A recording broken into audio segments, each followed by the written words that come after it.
¿Tienen la presentación?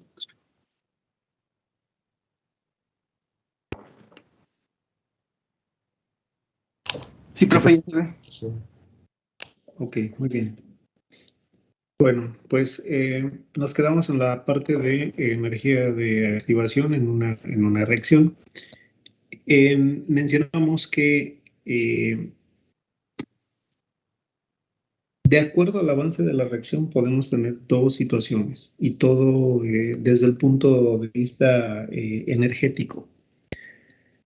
Siempre que se lleva a cabo pues una reacción, vamos a tener una energía asociada a ese proceso, pero además necesitamos superar pues una barrera energética.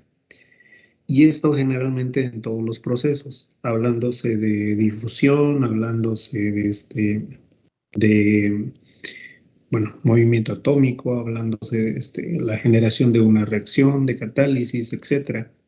Siempre se necesita, digamos, pues gastar un poco de energía para poder generar un proceso.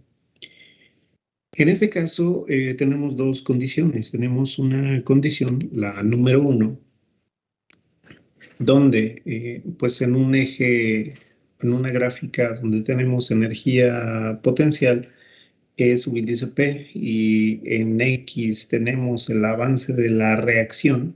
Y tenemos pues una reacción donde tenemos los reactivos A más B y tenemos los productos C más D.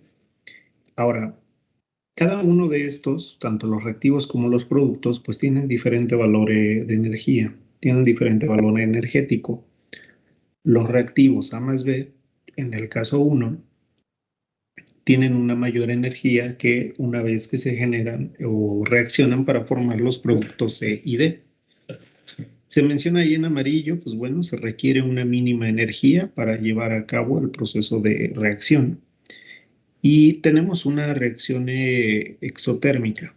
En este caso, pues es una reacción pues más espontánea. Es una reacción en la cual se puede llevar a cabo de una forma fácil, rápida. Y por el otro lado, en la ecuación pues, número 2, en la gráfica número 2, lo que tenemos ahora es como un estado invertido. ¿A qué se refiere? De esta gráfica, en el punto A más B, en donde están los reactivos, energéticamente son menores que una vez formados los productos A más D. Y eso me genera una amplitud mayor de energía de activación. Y entonces, pues quiere decir que para que esa reacción se lleve a cabo, una reacción endotérmica, pues necesito más bien suministrar una gran cantidad de energía para que el proceso pues, se pueda llevar a cabo. Entonces, de aquí, pues nosotros podemos decir simplemente que tenemos algunas reacciones exotérmicas que son llevadas a cabo pues casi de forma inmediata, instantánea, sin un requerimiento alto de energía. Pero en el caso de una reacción endotérmica, entonces sí necesito suministrar una gran cantidad de energía para que la reacción se pueda llevar a cabo. Y entonces, por ejemplo, pues hablando de una reacción de oxidación, si nosotros tenemos pues el caso del hierro, pues este hierro va a reaccionar para formar hierro 2 más 2 electrones. Por ejemplo, tenemos una reacción de oxidación. ¿Sale? Este es el proceso natural. Ese es el proceso general, digamos, de los metales. ¿Sale? Vamos a ponerlo como proceso natural. Si bien es lento y a lo mejor no me está generando una reacción exotérmica, pero es espontáneo, es un proceso natural. Vamos a ponerle aquí que es espontáneo. ¿Por qué razón? Pues bueno, ustedes pueden tener un pedazo de metal, un pedazo de hierro, simplemente lo dejan a la intemperie y la misma pues naturaleza, digamos, se encarga de llevarlo nuevamente pues a una forma de óxido. Ahora, esos iones de hierro 2 más pues reaccionan con oxígeno, forman un óxido de hierro y entonces lo llevamos a un estado de un mineral. La cuestión es que para pasar al revés del óxido de hierro y llevarlo nuevamente a una forma pura de hierro convencional, pues necesito llevar a cabo una gran cantidad dar una gran cantidad de energía a través de los productos o de los procesos de extracción, obtención de minerales, pues fabricación del acero, etcétera. Todo el proceso que involucra la cuestión de aceración, pues bueno, es energéticamente algo muy grande, ¿no? Entonces, eh, llevar al hierro a un estado de óxido, pues sí se lleva a cabo de una forma natural, no rápida, pero sí de forma natural. Pero para llevar a cabo el proceso inverso, entonces necesito aplicar una gran cantidad de energía, necesito suministrar mucha energía para generar esa separación de los óxidos. Y entonces habrá pues algunas reacciones que se lleven a cabo de una forma natural, pues más rápida, y para otros yo necesito suministrar pues esa energía aparte. De forma natural, esa reacción de oxidación pues se lleva a cabo de una forma pues directa. Puede ser reversible, pero para que yo la haga reversible necesito una gran cantidad de energía. Y bueno, derivado de estos puntos, reacción exotérmica o reacción endotérmica, eh, se analizan otro tipo de situaciones que ahora es la reversibilidad de una reacción. Podemos escribir en el siguiente punto, en la siguiente diapositiva, que una reacción reversible, vamos a ponerle aquí, una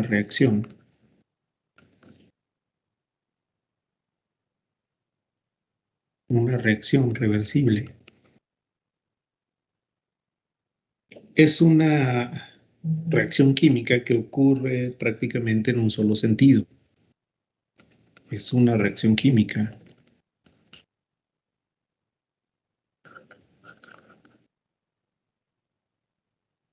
que ocurre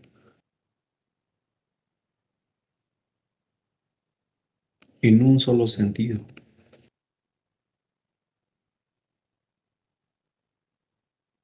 Ocurre en un solo sentido.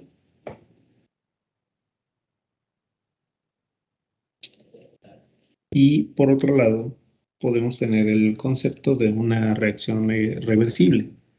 Vamos a poner ahora una reacción reversible. Perdón, la de arriba era irreversible. Aquí me equivoqué. Una reacción irreversible.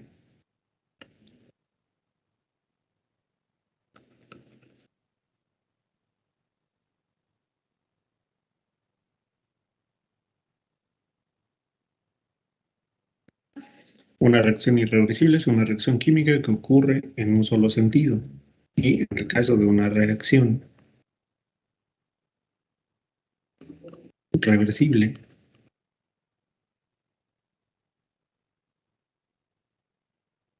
es la reacción, vamos a ponerle, es una reacción química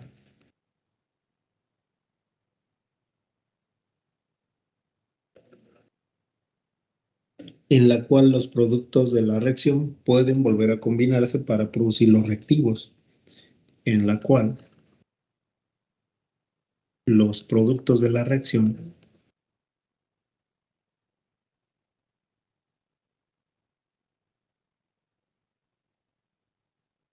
vuelven a combinarse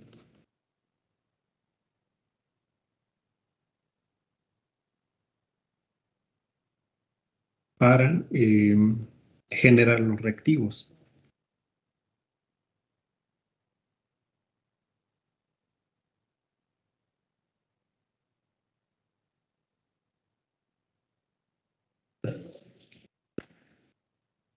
¿Sale? Entonces, pues bueno, a modo de resumen, digamos, de estos dos conceptos, vamos a poner que una reacción irreversible,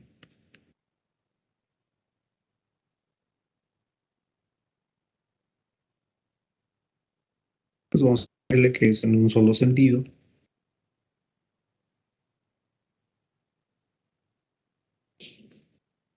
Y pues una reacción reversible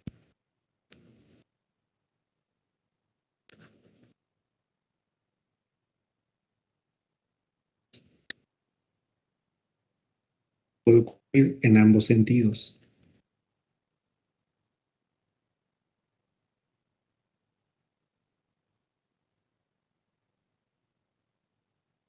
Y pues bueno, hablando, poniendo un ejemplo hipotético, podemos decir que una reacción irreversible, A más B, ponemos solamente una flechita en un solo sentido, quiere decir que esa combinación A más B pues va a producir A más D,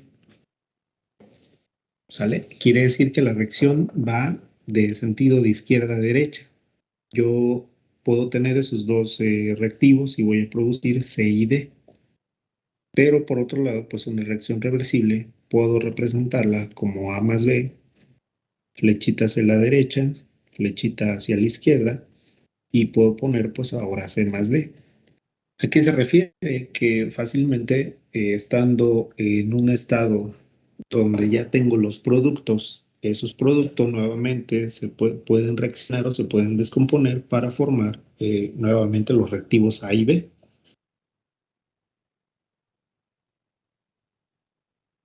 Y bueno, vamos a poner reactivos,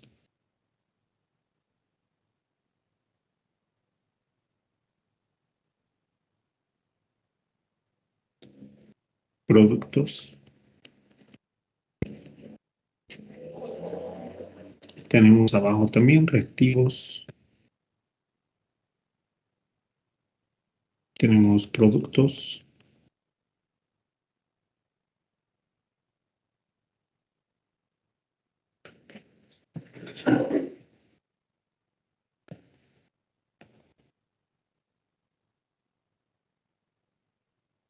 Y bueno, en cada caso, en cada situación, pues bueno, nosotros podemos representar una reacción sencilla que vaya en dos direcciones o que sea una reacción de tipo reversible y podemos representarla de la siguiente forma. Si una reacción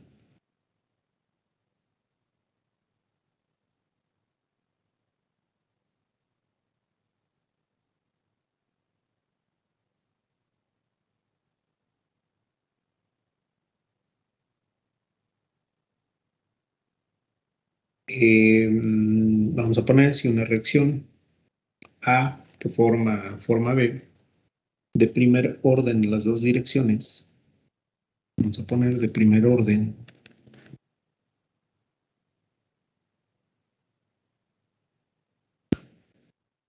en las dos direcciones,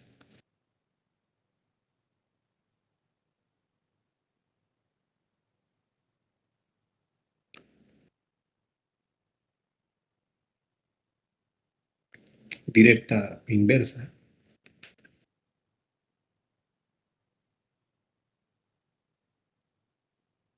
pues las puedo representar de la siguiente forma. Puedo tener una reacción directa. ¿A qué se refiere? Pues una reacción directa, pues formar simplemente A de A B, ir en esa dirección. Y la reacción inversa pues, se refiere más bien ir de B hacia A, en el sentido contrario. Si represento esa reacción, si representamos esta pues, reducción también de reactivos, podemos decir que esto depende nuevamente de una constante de la reacción, en este caso directa, pues de la concentración de A. Y por otro lado, yo puedo representar pues la reacción inversa Y esto va a ser igual pues a la constante de reacción en el sentido inverso. Y ahora, ¿quién está involucrado aquí? Pues bueno, está involucrada la especie B. Como en el caso, pues los casos anteriores, donde veíamos pues las diferentes velocidades de reacción o en función de las constantes de la velocidad de reacción, podemos representar también de forma directa o de forma inversa cómo cambio, cómo se reducen esos reactivos y productos.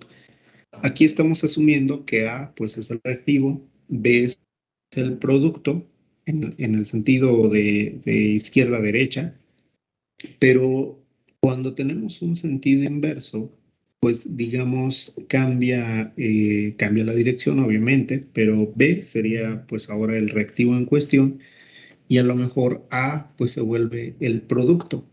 ¿Sale? Entonces, por eso se está representando que vamos a tener una reducción de la reacción directa en función de la concentración de A y vamos a tener una reducción de la reacción indirecta ahora en función de la concentración de B.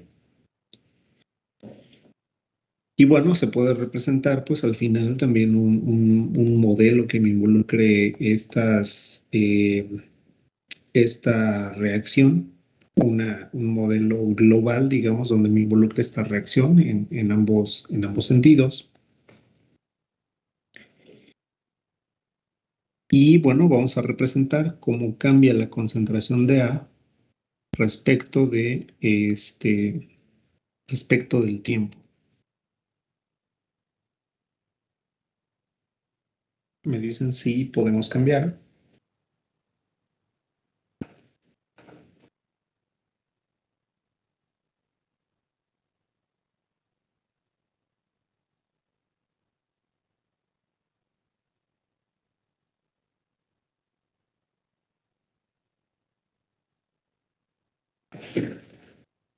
Listo.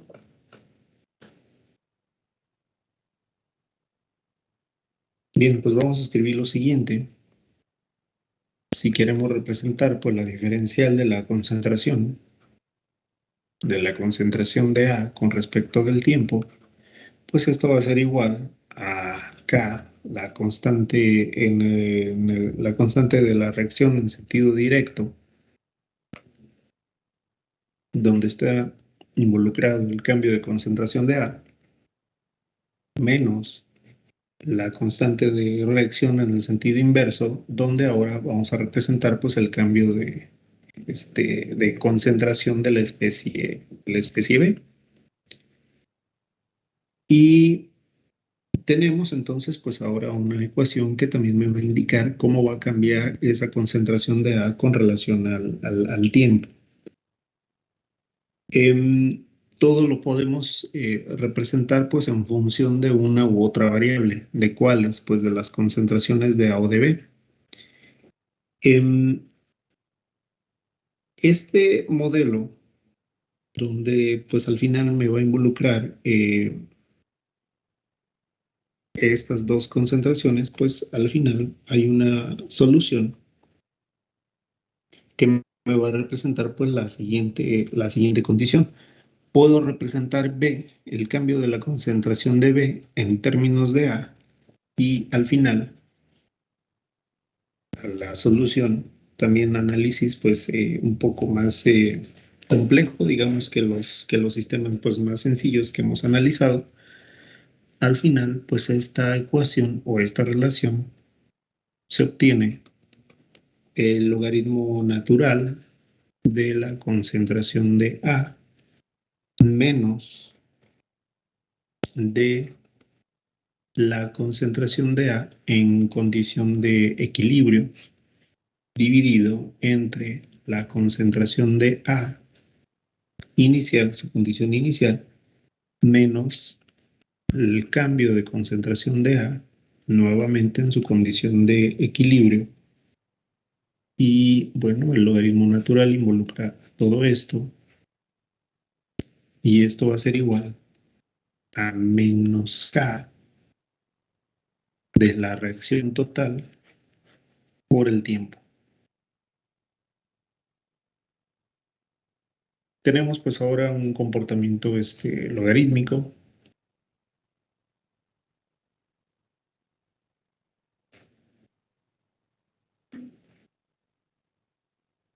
Y bueno, esta ecuación lo que me está representando es el cambio de concentración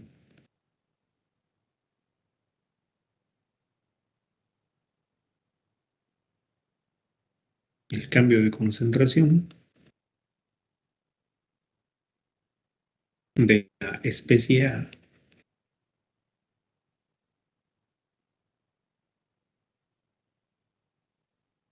para formar B.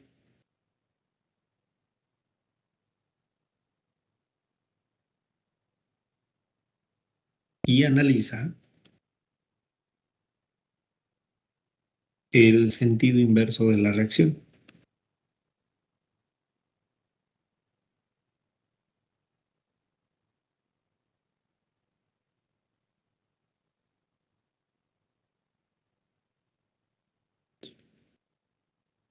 Y bueno, esta gráfica, pues asociada a este comportamiento, donde pues en X vamos a tener el tiempo, en Y pues vamos a tener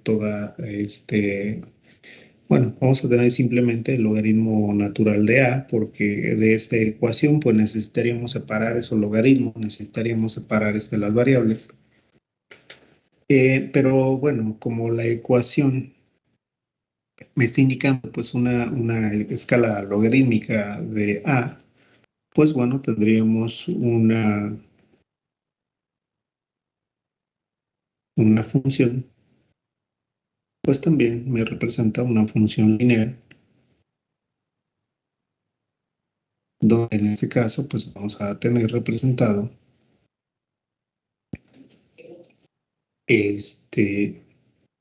la pendiente asociada a esta recta, pues va a ser K subíndice R, que me va a representar pues esa constante de reacción global.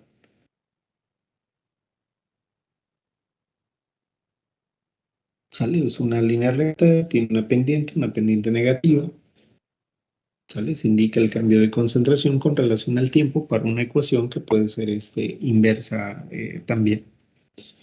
Entonces, pues además de analizar reacciones de primero, segundo, tercer orden para reacciones que son puramente directas, también en el sentido de la irreversibilidad de las reacciones, pues podemos encontrar pues también modelos que se asemejan a las condiciones anteriores.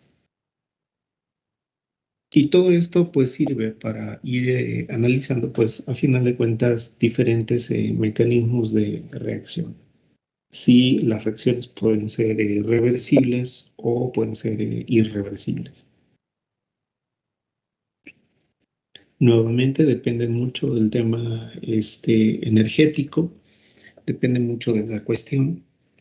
Depende si los reactivos tienen mayor o menor grado energético para indicar si la reacción puede ir fácilmente de un sentido a otro y si puede regresarse.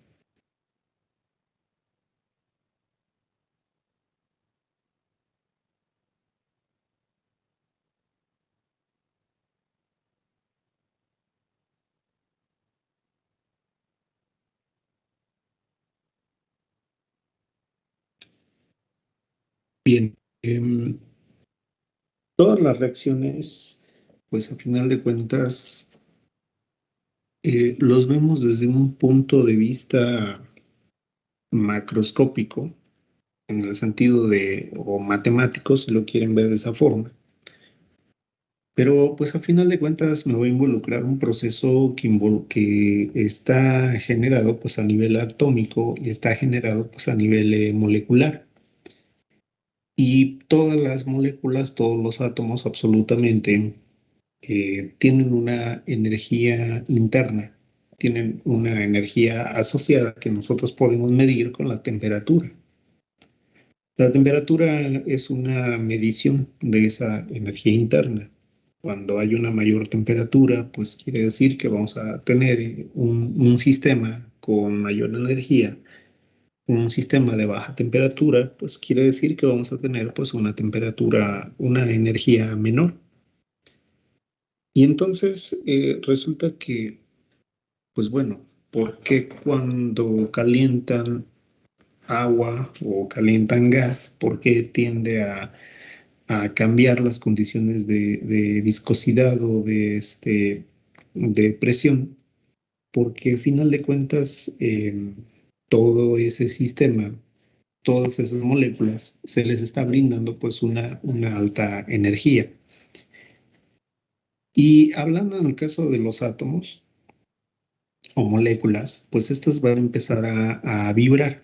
Cada una molécula en específico pues vibra con diferentes frecuencias. Una vez que esta es pues excitada con una fuente de energía, y ese mismo mecanismo, esa propiedad, digamos, que tienen los átomos y las moléculas, pues es lo que nos va a ayudar a determinar con técnicas espectrométricas de qué elementos se tratan. ¿A qué me refiero? Pues algunos grupos funcionales, alcoholes o a lo mejor cetonas, pues van a tener diferente frecuencia, diferente intensidad de vibración, y entonces a través de diferentes espectrogramas podemos identificar de qué tipo de compuestos se trata. Pero a lo que voy con esto es que toda la teoría de las reacciones pues surge a partir de colisiones atómicas, colisiones moleculares, y todo esto, todo este fenómeno, todo este proceso de reacción, pues a final de cuentas viene involucrado con esa teoría, una teoría ya vieja del año de 1916, cuando apenas empezaban a considerarse las cuestiones de mecánica cuántica. Anteriormente, pues simplemente se analizaba o se consideraban esas teorías de colisiones como si los átomos y las moléculas pues fueran simplemente pequeñas partículas que podían colisionar de forma elástica y simplemente como si fueran pelotitas o bolas de billar, unas y chocaban con otras, ¿no? Y simplemente pues eran empujadas, era transferida una energía, un momentum, pero resulta que dejaban de lado pues toda la cuestión de interacción molecular, atracción, repulsión, em, todas las cuestiones que involucran a los orbitales donde se pueden encontrar los electrones. Ahora recuerden que un átomo, por ejemplo, estamos acostumbrados a ver un átomo como si fuera un sistema solar. Este, donde los electrones pues se encuentran orbitando al núcleo, pero la realidad es que no es así, sino que todo es muy probabilístico. ¿A qué me refiero? Que en lugar de saber, no podemos saber dónde se encuentra un electrón. Son dos condiciones: o conocemos su posición o conocemos su velocidad, pero no podemos conocer las dos al mismo tiempo. Entonces, todo viene derivado de mecánica cuántica, y la cuestión es que se asume ahora densidades electrónicas, o se asumen probabilidades donde yo puedo encontrar un electrón a partir del núcleo. ¿Sale? Y bueno, vienen ahí ya los números cuánticos que más o menos me indican cómo es esa probabilidad o cómo es esa distribución de electrones. Pero lo que voy es que yo puedo eh, tener dos átomos cerca, y no quiere decir que los electrones vayan a colisionar entre sí, sino que pueden tener una interacción, y más bien pues esas nubes electrónicas pueden estar con una interacción que puede ser de repulsión. O si esa nube electrónica de otro átomo ya está cercano al núcleo, pues puedo tener una atracción. Y debido pues a estos fenómenos, vamos a tener que algunas reacciones pues se pueden llevar a cabo de una forma más rápida o de una forma más lenta. Recuerden que siempre todo se lleva a cabo, toda la reacción global pues se lleva a cabo a la velocidad de la reacción más lenta, es la que va a delimitar pues todo el sistema. Y bueno, a lo que voy con eso es que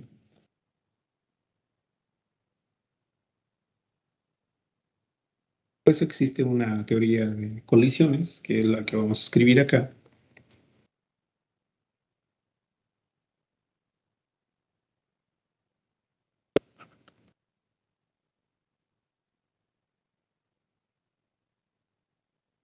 Teoría de colisiones.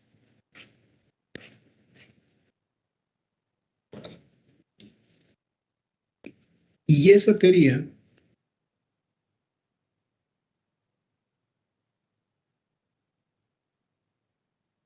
explica cómo ocurren las reacciones químicas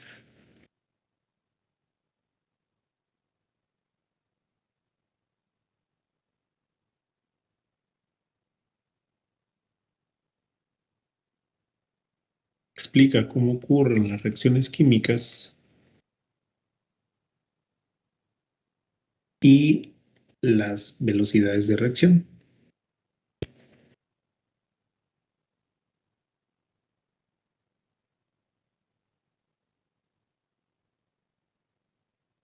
Y las velocidades de reacción. Las reacciones ocurren, esa teoría dice que las reacciones ocurren cuando existen choques efectivos de moléculas donde la rapidez de la reacción es proporcional al número de choques por unidad de tiempo. ¿Sale? Entonces, ¿a qué se refiere esto? Que si pusiéramos, por ejemplo, en una pequeña cajita hipotética, dos átomos de un elemento, bueno, de diferentes elementos, más bien átomo A y átomo B, la probabilidad de que, obviamente van a estar en movimiento, la probabilidad de que estos dos se encuentren en una caja de cartón, pues va a ser muy pequeña, ¿no? A lo mejor la probabilidad es de 1 en 1 millón, ¿no? A lo mejor más. ¿Qué quiere decir? Que si tengo poca cantidad de esos átomos y la probabilidad de que estos colisiones sea muy baja, pues entonces no voy a tener una reacción química y no voy a tener tampoco pues una velocidad de reacción. Ahora si meto, no es lo mismo que yo tenga solamente 1 y 1, a que yo pudiera tener a lo mejor ahora 1 millón de átomos de A y 1 millón de átomos de B en esa caja, van a empezar a colisionar, van a empezar a interaccionar. Y entonces, si tengo más cantidad de materia, más átomos, y si estos también pues presentan una mayor velocidad de movimiento, pues bueno, voy a tener una mayor probabilidad de colisión, que eso me implica una mayor rapidez de reacción y por lo tanto pues esa velocidad, esa reacción se va a generar de una forma más rápida. Bien, entonces, pues vamos a poner que las reacciones ocurren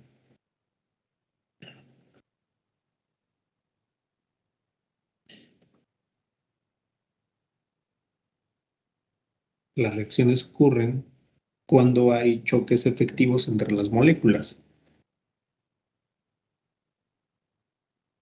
Cuando hay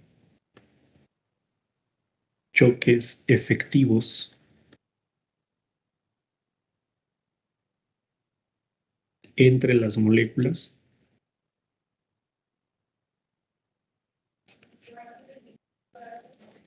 Y bueno, eso va a implicar que la reacción, bueno, se genera una reacción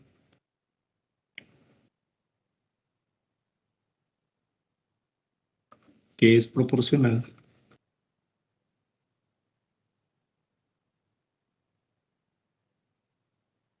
se genera una reacción que es proporcional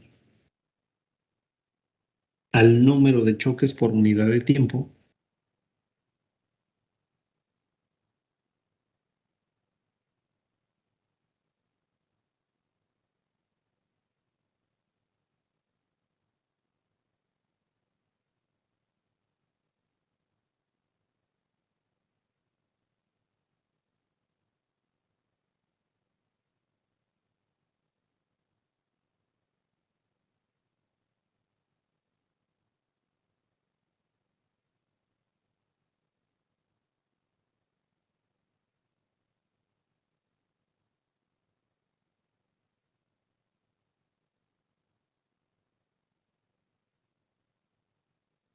número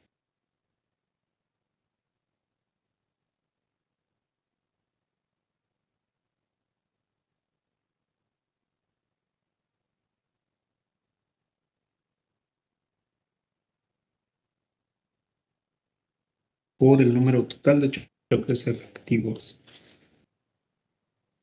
Bien, entonces, pues necesitamos, para que se lleve a cabo pues, una reacción, necesitamos contabilizar, digamos, pues esa cantidad, ese número de choques por unidad de tiempo. Si tenemos un gran número de choques por unidad de tiempo, pues entonces vamos a tener una reacción más rápida, más acelerada. Pero también ese factor se multiplica por una proporcionalidad, se multiplica por una probabilidad también, porque como les comentaba, todo a final de cuentas viene a partir de ahí, de un sistema probabilístico. ¿Sale? Se multiplica por el número total de choques efectivos. Puede ser que a lo mejor no todos los choques me produzcan una reacción. A lo mejor de 100 choques, pues a lo mejor solamente 80 son efectivos y los demás, pues simplemente no hay una interacción importante. Y entonces eso reduce, ¿no? la facilidad con la que se pueda llevar a cabo la reacción. Y entonces nosotros podemos decir que la rapidez de reacción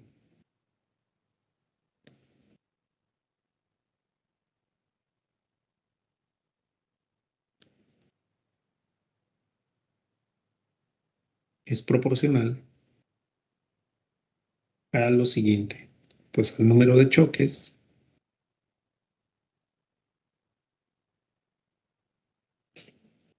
dividido entre tiempo o por unidad de tiempo, puede ser por sobre el segundo. Y bueno, ahora esto lo multiplicamos por la fracción de choques efectivos.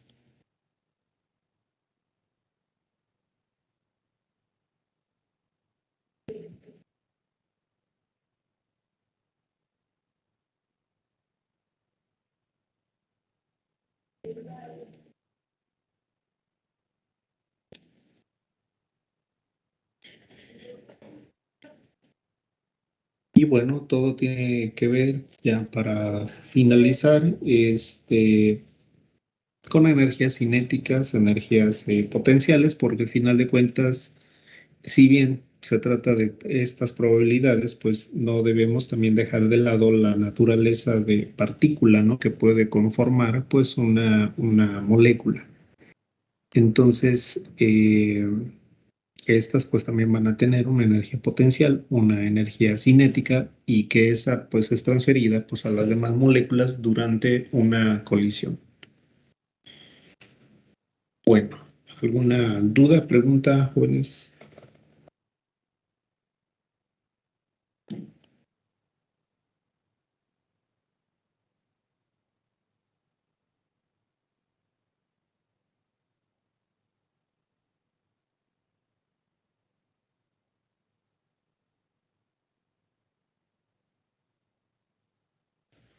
Al parecer no, profe.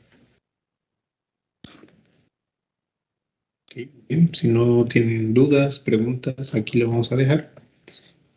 Y nos vemos el día de mañana. Profe, Dime, te escucho.